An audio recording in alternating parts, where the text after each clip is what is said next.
Here. Honored to be showing work with Marisol, honored to be in the Anya Tish Gallery. So typically there are two avenues about the work that get discussed, and it's the first is the how and then the why. So let's start with the how first. The work is a digital collage.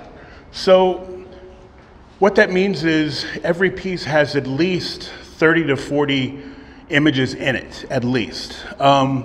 I'm walking around with my iPhone taking photos of textures all the time. The faces are built up from family photos, archival images, sometimes my own face, and they're created. So the eye from a different face, a nose from a different face, an ear from another source. Sometimes it's mine if I'm looking for the right angle. So these people are invented. My parents, in their 80s now, told me simultaneously, keep your head down, don't stick your neck out, stay out of trouble. But then conversely, they would tell me, go out there and be anything you want to be. So, okay, what do I do? Do I strive for the best or do I keep my head down? So those figures are essentially me contorting myself day to day because those are all the different permutations of how I've got to behave. So if I get pulled over, got to behave a certain way. If I'm going in for a job interview, got to behave a certain way. If I'm hanging out with my friends or my family, it's a completely different day. Driving to Lubbock, I don't know if you've ever driven to Lubbock, but you see the cotton fields. So I've always wanted to get an up-close photo of bursting cotton. So I just pulled over the side of the road and took that photo.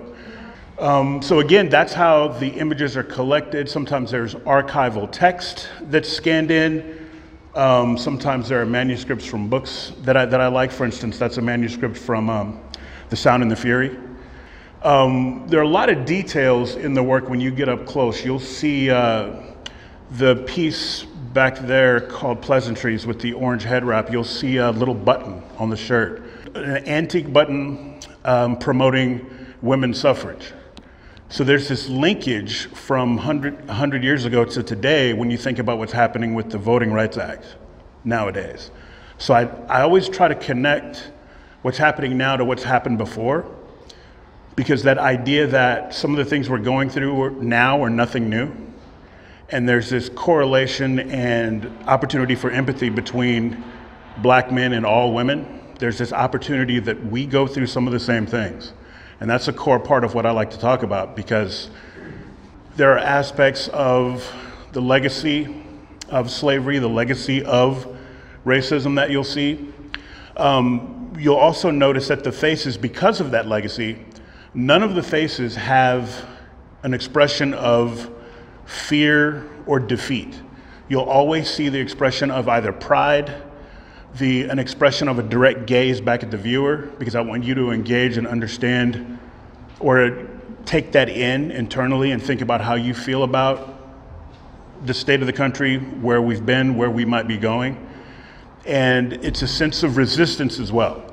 Some people may shy away from an argument, but I love it, because now we're mad, let's talk. Let's figure out what it is. Like, you've got to be mad about something.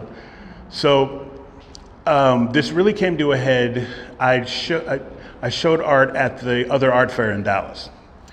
And I had a particularly, say provocative, controversial image above my left shoulder. It was a young black boy in a gold suit in a noose. And it was right here over my left shoulder.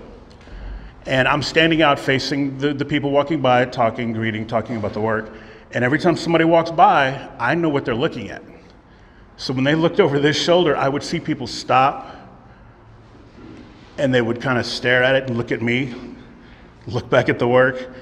And then I could tell, uh-oh, this is gonna be, we're gonna have a discussion here. Sometimes they would just sort of shudder, sometimes they would nod approvingly or knowingly. And every now and then, someone would walk up to me and go, why did you do that? Like, all right, now we're cooking. Now we get to talk about race. So I've had so many conversations about race that I never would have had. I mean, can you imagine that? A black man speaking to an older white woman in a gallery, we're talking about race. That never would have happened if it hadn't been for the art. We wouldn't have just stopped each other on the street and said, hey, let's talk about racial injustice today. That never would have happened.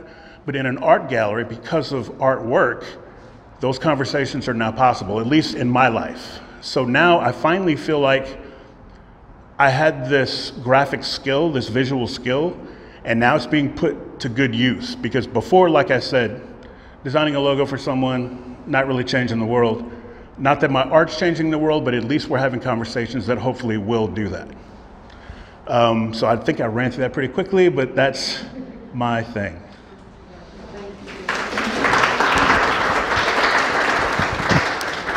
So hello everybody, my name is Marisol Valencia.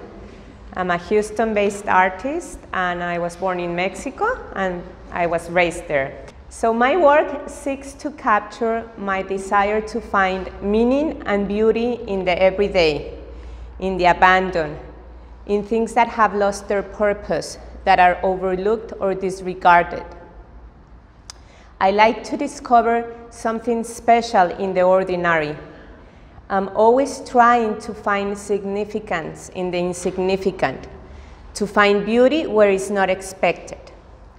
So my intention with this collection is to open a possibility to discover new perceptions.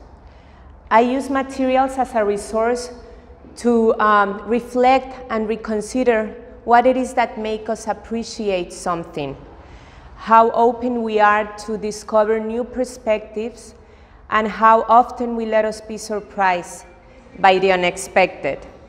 So in this body of work, I create pieces in which ceramics and either daily use materials or found objects are interacting with each other.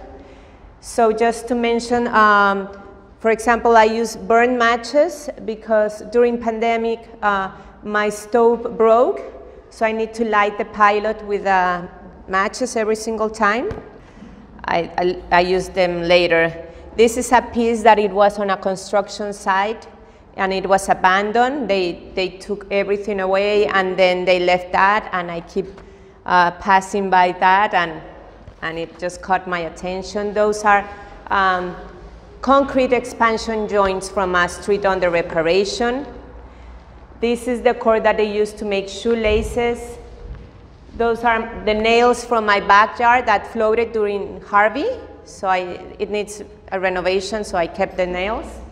And this is rawhide from its leftovers to construct drums. A lot of decisions that I made when creating this collection were influenced by my life in Mexico. After high school, during college, my first year of college, I studied archaeology and history. And I have always been amazed of the place in history of a ceramic vase. So most objects that you recover from an archaeological site usually is either metal artifacts or ceramic pieces. And it always amazed me how much information those objects can contribute to reveal the identity of a culture, even though that is not the main purpose to preserve memory is not the main purpose of a ceramic piece. So I create this collection, imagine that this will be like ceramics for a future that will contain memories from this society. So I'm interested in what we use as a domestic objects, like in the everyday life, materials, or what we discard as a society. After studying that year in archaeology, I switched to restoration and conservation in art. And I was very interested in materiality. All my appreciation for the materials in an artwork was very excited for me, especially the agent, their relationship with environment agents and the relationship between each other. So now I really dwell on the beauty of aging processes, deterioration, oxidation, humidity stains, burn marks, all these things that should not happen in an artwork, but I'm just fascinated by those. And the last thing that really influences the creation of this, it's what I call my Mexican personality or my Mexican culture. Mexican people can really feel comfortable navigating in life through opposites and contradictions. In terms of materials, I choose to work with clay.